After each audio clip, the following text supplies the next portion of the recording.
Olá, amigos! Sejam todos bem-vindos a mais uma live que estamos fazendo aqui pelo Facebook dos Irmãos Adventistas. É um prazer tê-los aqui mais uma vez conosco. Você que já tem nos acompanhado e durante toda a série, muito obrigado pela sua presença, por estar nos acompanhando. E se você é a primeira vez que está aqui, ou se você perdeu algum das séries, dos episódios anteriores, entre lá no nosso canal do YouTube e lá você poderá assistir os episódios anteriores. Hoje nós já estamos no 8º episódio e já estamos aí há quase 2 meses nessa série bíblica Parábolas de Jesus. Tem sido uma bênção para mim e para muitas outras pessoas e eu espero que também esteja sendo uma bênção para você.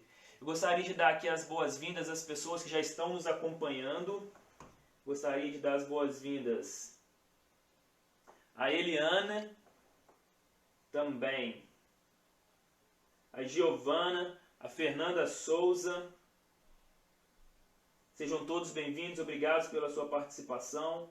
Temos aqui também a EDA, Juarez, Silvana, Gracinha, Tiago, Marta, João Wesley, a Tamir Leonel, a Fernanda, o Noraldino Gomes, também a Jéssica. Sejam todos muito bem-vindos e muito obrigado pela participação de vocês. Deixe aqui nos comentários de onde vocês estão nos acompanhando e deixe também o seu pedido de oração. Nós temos uma equipe muito especial que estará orando por vocês, pelos seus familiares, pelos seus pedidos, enfim, por toda a sua necessidade. Hoje nós iremos meditar na parábola que encontra-se no livro de Lucas, a parábola do fariseu e do publicano. Uma parábola não é das mais conhecidas, mas também é uma bastante conhecida.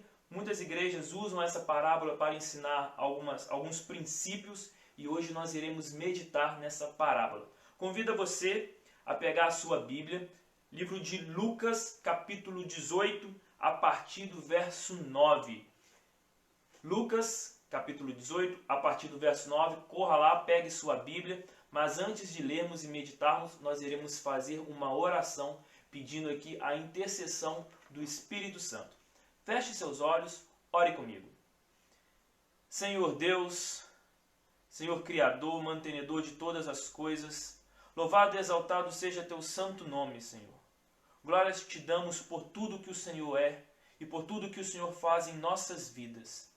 Queremos, Pai, nesse momento pedir a unção do Espírito Santo, a fim de que Ele possa me capacitar para trazer a meditação de hoje e que Ele possa capacitar todos que estarão ouvindo e todos que ainda assistirão essa mensagem através do YouTube, através do Facebook, que essa mensagem possa chegar nos lares a fim de edificá-los, Senhor.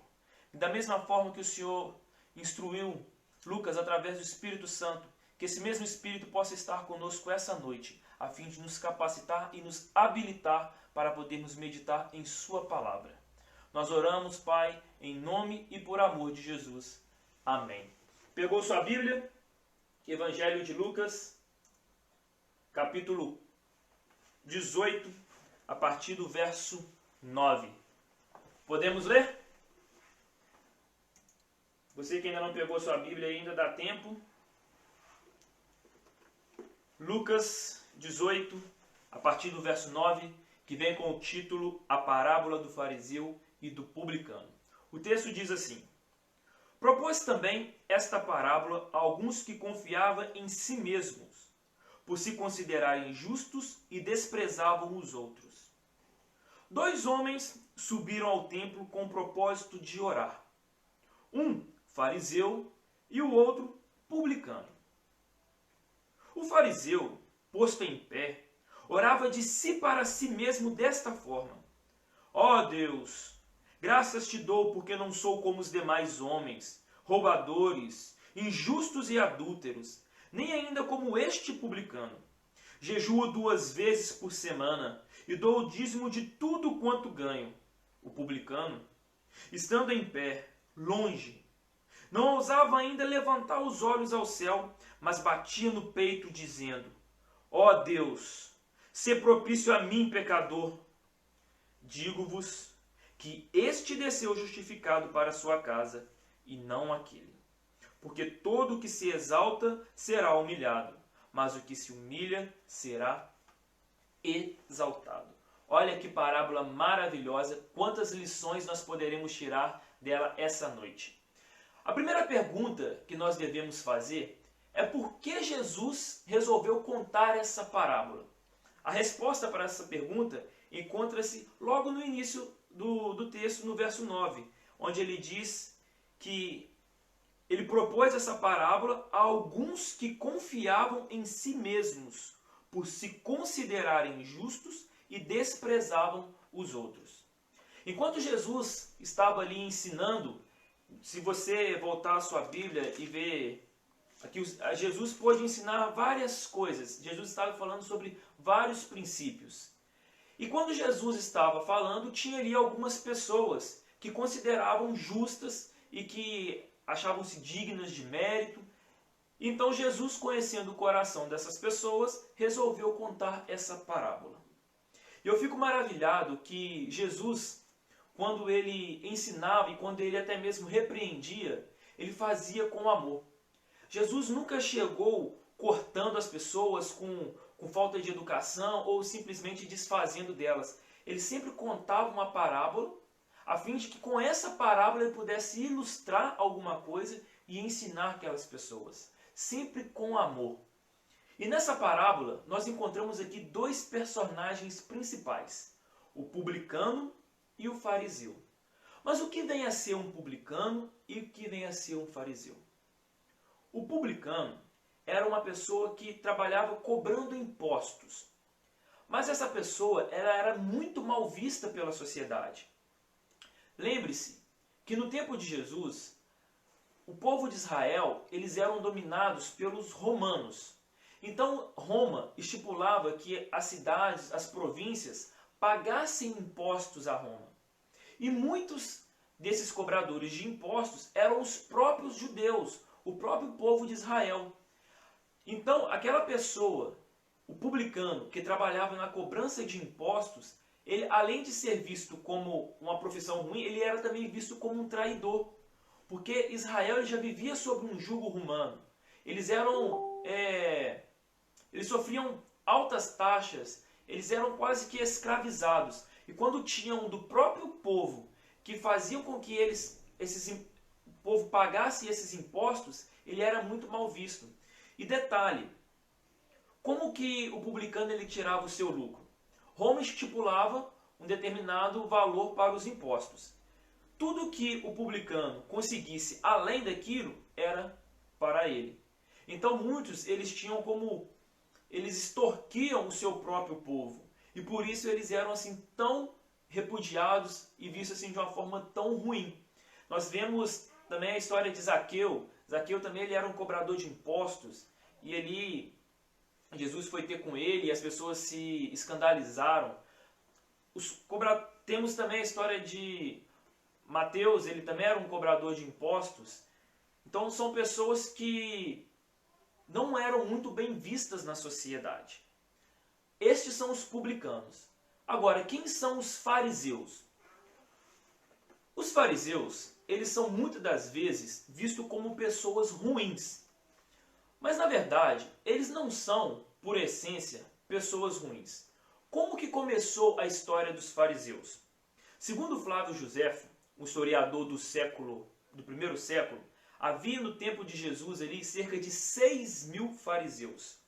Eram uma classe que merecia destaque na sociedade. Como que surgiu os fariseus?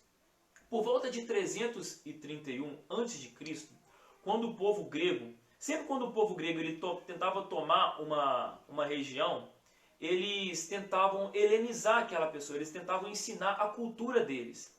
E por volta de 331 a.C., Antíoco Epifânio, quando foi tentar helenizar aquele povo, Judas Macabeus, junto com toda a sua família, eles criaram uma resistência para que eles não pudessem perder os seus princípios, os seus ensinamentos. Eles queriam manter os ensinamentos bíblicos, que eles tinham até então, que era a lei, que era a Torá. E eles foram conhecidos como os Hasidins. desses Hasidins surgiram então os fariseus. E o principal objetivo dos fariseus era manter a lei, era ensinar a lei, fazer com que esses princípios não fossem perdidos.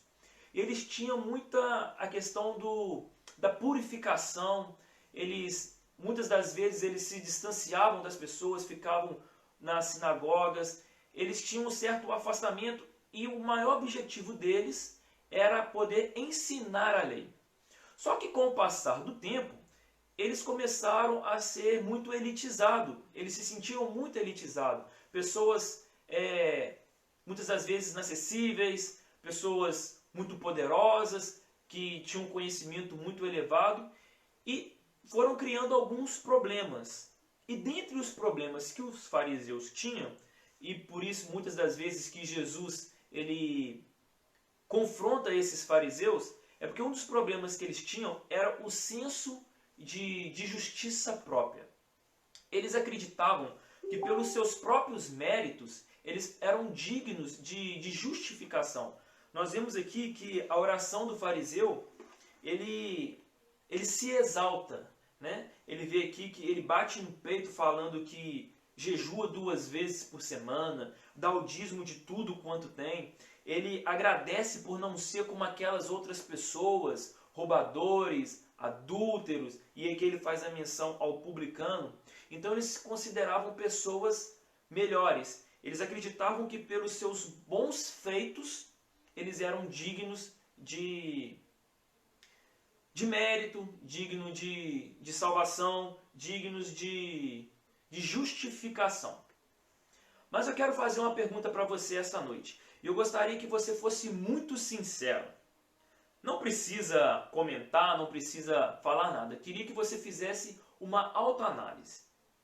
Quantos de vocês, em algum momento da sua vida, achou que por ser uma pessoa boa, achou que por ser uma pessoa caridosa, achou que por ser uma pessoa que briga pela justiça e contra as injustiças do mundo, por ser uma pessoa que vai à igreja, por ser uma pessoa até que devolve dízimo, que jejua, em algum momento da sua vida, você já pensou que por ter digamos, essas qualidades, isso já te tornou digno de salvação? Você já parou e já se sentiu uma vez que por ser uma pessoa boa, você ganharia o céu? Ora, se você já se sentiu assim, não se preocupe. Isto é bastante comum na nossa cultura, na nossa tradição que o cristianismo vem trazendo para nós, na nossa cultura. Eu mesmo já pensei assim, que por ser uma pessoa boa, que por fazer as coisas certas, isso me tornaria digno de ir para o céu. Mas, queridos, se você pensa assim, hoje eu tenho uma notícia para te dar. Nós iremos aprender que não é pelos seus méritos que você se torna digno de salvação.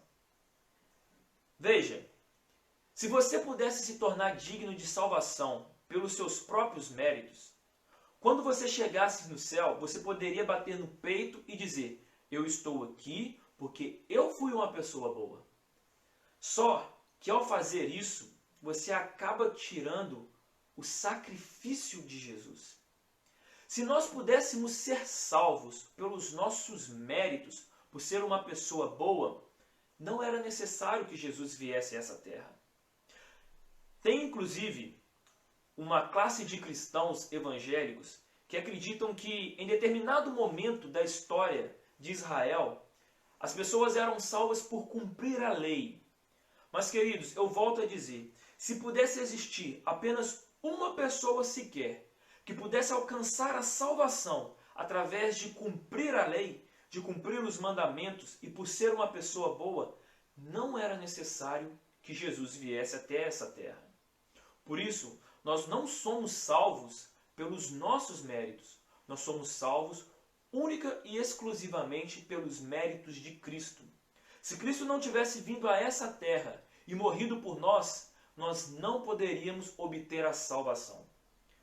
Os sacrifícios que eram feitos no Antigo Testamento, no Antigo Israel, onde eles precisavam ir até o santuário, e ali levar animais para poder sacrificar, todos esses sacrifícios, todos esses atos de pedir perdão, de arrependimento, nada disso teria valor se Jesus não tivesse vindo aqui e morrido por mim e por você. Então, queridos, se vocês pensavam que por ser uma pessoa boa, isso te tornava digno de salvação, saiba que isso não é verdade. É preciso algo além.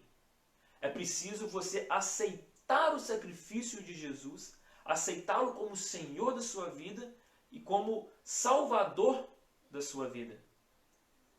Não adianta ser uma pessoa boa, embora todas essas qualidades sejam dignas de louvor. Nós não estamos falando aqui que você não precisa ser uma pessoa boa. Sim, você precisa fazer coisas boas. A palavra de Deus diz que pelos seus frutos os conhecereis. Se você é uma pessoa que aceitou a Jesus, aceita Ele como Senhor e Salvador da sua vida, você precisa ter atos de bondade.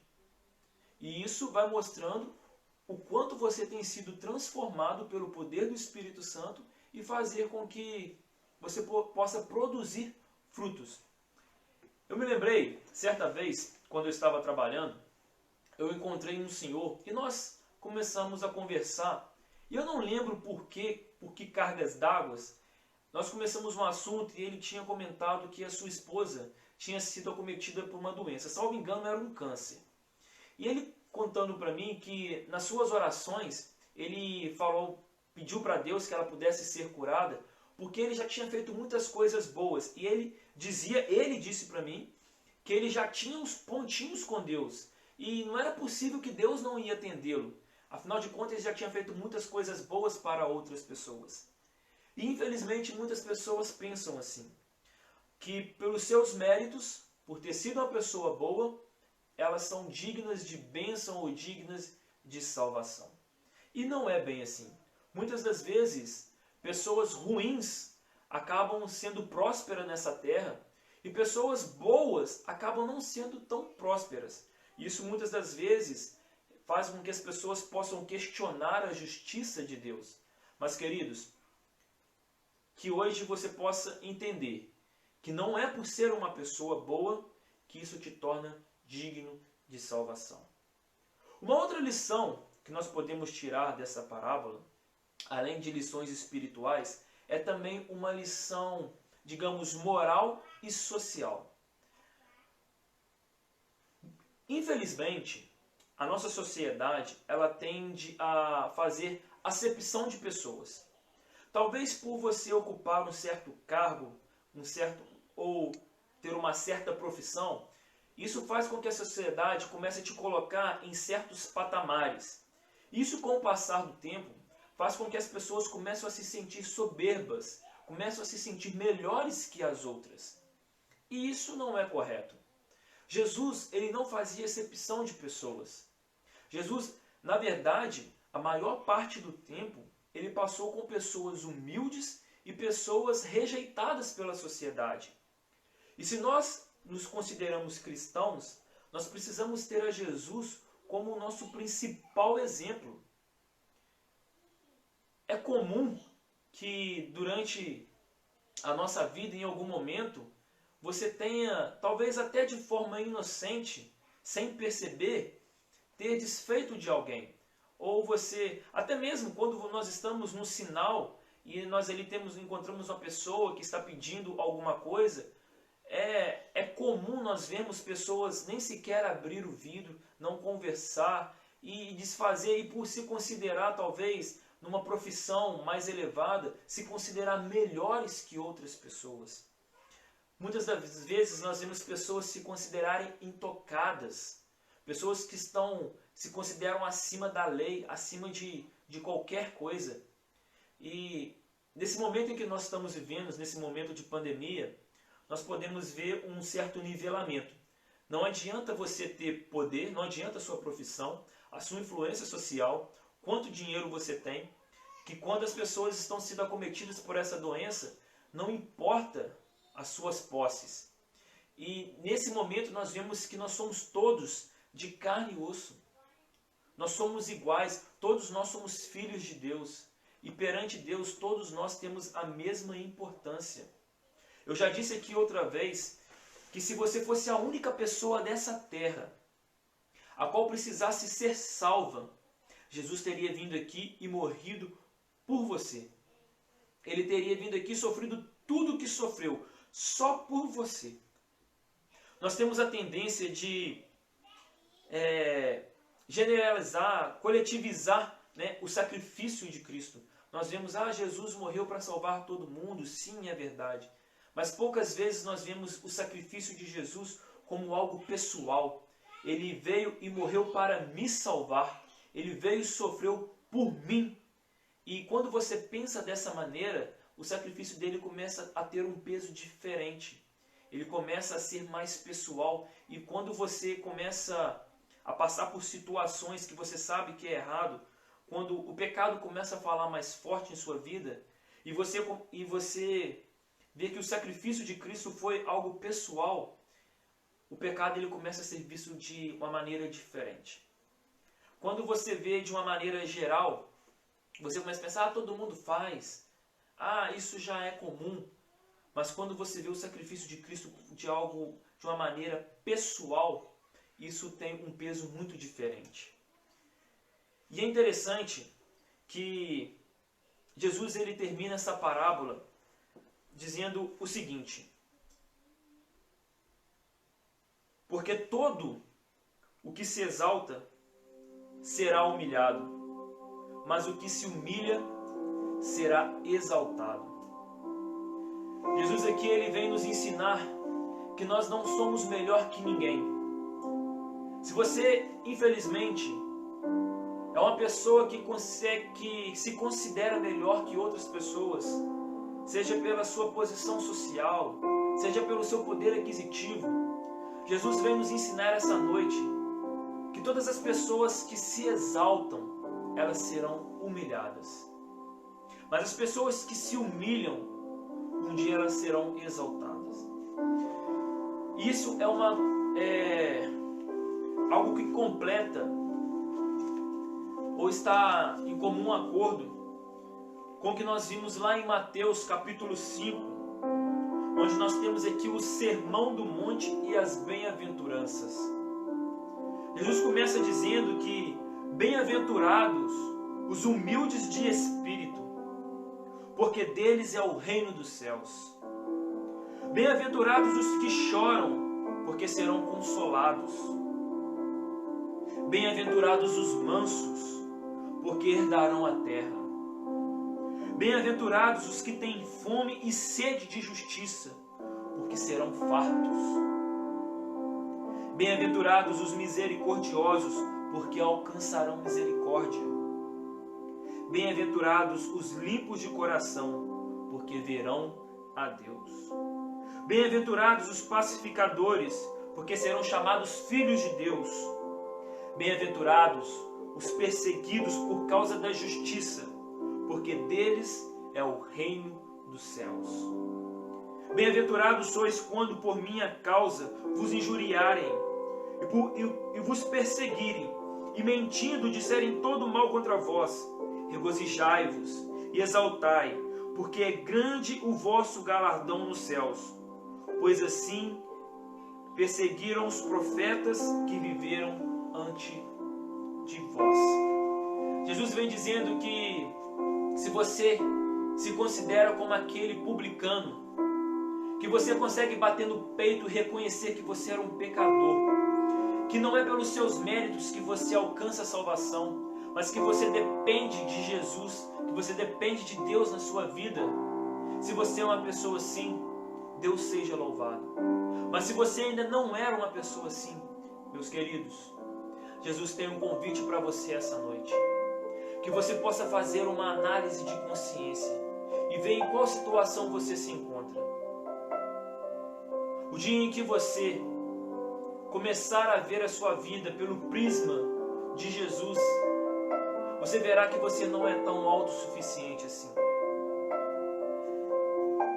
Quando nós limpamos a nossa casa, quando você passa um pano na sua estante e você vê que está tudo limpo. E com o passar das horas, o raio de sol bate e ali você começa a ver aquelas poeiras que antes você não conseguia ver. E você percebe que ainda continua sujo. Quando os raios da justiça de Jesus entrar no seu coração e você puder, pelo filtro de Jesus, fazer uma análise da sua vida, você verá que você é um terrível pecador e que você precisa desesperadamente da graça de Jesus para te salvar. Não é porque você é uma pessoa boa, não é porque você é uma pessoa caridosa, não é porque você vai à igreja, porque você jejua, porque você dá o dízimo, porque você faz tudo o que é certo, que isso vai te tornar digno de salvação, queridos. Você não é salvo pelos seus méritos, você não alcança o céu pelo aquilo que você faz. Você alcança o céu pelos méritos de Jesus e por tudo que Ele fez por mim e por você. Jesus te convida essa noite a fazer uma análise e principalmente aceitar o seu sacrifício, porque é única e exclusivamente através do sacrifício dele que você pode alcançar a salvação. Jesus disse que aquele fariseu desceu do templo sem ser justificado, mas aquele publicano que reconheceu ser um pecador e clamava pelas misericórdias de Deus, ele saiu dali justificado. E esse é o ensino que Jesus tem para você e para mim esta noite. Que nós possamos reconhecer que nós somos pecadores e que nós precisamos de Jesus na nossa vida. Não importa o quão bom nós sejamos nessa vida, não importa o quão bons sejam os nossos atos, nós precisamos desesperadamente de Jesus. E quando você entender isso, aquela frase de Paulo que diz que o bem que quero fazer não consigo, mas o mal que não quero, esse sempre faço, vai ser uma realidade na sua vida. Porque por mais que você tente fazer as coisas boas, você nunca vai se considerar tão bom o suficiente olhando pelos filtros de Jesus. Quando você se comparar com Jesus, você vai ver que você é trapo de imundície. E que não importa o quanto nós nos esforçamos, ao compararmos com Jesus, nós estaremos muito longe. Mas o verdadeiro cristão, ele vai brilhando, brilhando, até um dia ser dia perfeito. Nós, enquanto cristãos, não é porque nós nunca seremos perfeitos que nós devemos desistir da caminhada. Nós devemos melhorar a cada dia, buscar a cada dia fazer coisas boas. E um dia, quando Jesus voltar, quando esse corpo corruptível for revestido de incorruptibilidade, então nós teremos a plenitude, nós voltaremos a ser aquele ser que Deus criou antes de sermos contaminados pelo pecado. E poderemos juntos subir aos céus. Aí sim, nós iremos subir aos céus e poderemos contemplar de uma maneira muito maior tudo o que Jesus fez por mim e por você. Eu espero que a parábola dessa noite possa fazer sentido em sua vida e que possa fazer com que você reflita em que patamar você se encontra hoje. Se você se considera uma pessoa digna de salvação pelos seus méritos, se até aqui você pensava que por ser uma pessoa boa, isso te tornaria digno de merecer o céu, que você possa fazer uma análise e refletir sobre essa mensagem. E que se você é uma pessoa que por algum momento tem o costume de considerar melhor que outras pessoas, Jesus também tem um convite para você essa noite. Que você possa entender que todos nós somos filhos de Deus e que Jesus morreu por cada um de nós, seja rico, pobre, preto, branco, asiático, oriental, brasileiro, americano, não importa. Jesus morreu por mim e por você. Que Deus te abençoe e eu te espero na próxima terça-feira, às 20 horas, onde nós iremos meditar em uma outra parábola e poder aprender um pouco mais sobre a palavra de Deus. Eu convido você a fechar os seus olhos para que nós possamos juntos orar e agradecer a Deus por esse privilégio de podermos aprender um pouco mais da sua palavra. Obrigado por continuar conosco, obrigado por nos acompanhar. Que Deus te abençoe, abençoe a sua casa, o seu lar, os seus familiares, o seu trabalho, enfim, que você possa sentir as bênçãos de Deus sendo derramadas em sua vida. Feche seus olhos, vamos juntos orar. Senhor, nosso Deus e nosso Pai, queremos, Senhor, te agradecer porque a sua misericórdia é infinita. O Senhor nos aceita e nos oferece a sua salvação, mesmo sendo ainda pecadores. Nós queremos, Pai, te agradecer por tamanho amor e misericórdia. E nós queremos, Senhor, essa noite, reconhecer que a salvação vem única e exclusivamente pelos méritos de Cristo, que através do seu sacrifício, que através do sangue imaculado de Jesus derramado na cruz, nós podemos obter a salvação. E nós queremos, Senhor, essa noite, nos agarrar a essa salvação, nos agarrar à graça de Jesus nos ofertada e podermos um dia subir aos céus e contemplar o sacrifício da cruz. Muito obrigado, Senhor, por nos permitir aprendermos um pouco mais da sua palavra essa noite. Queremos, Pai, te pedir que nos abençoe durante essa semana, que abençoe os nossos lares, o nosso trabalho, os nossos amigos e familiares. Que nós possamos ter uma semana abençoada e que o Senhor esteja ao nosso lado, nos guiando, nos orientando e nos abençoando. E que principalmente o Senhor possa perdoar os nossos pecados e tornar nova criatura. Nós oramos, Pai, em nome e por amor de Jesus. Amém. Um grande abraço, que Deus abençoe. Até a próxima. Tchau.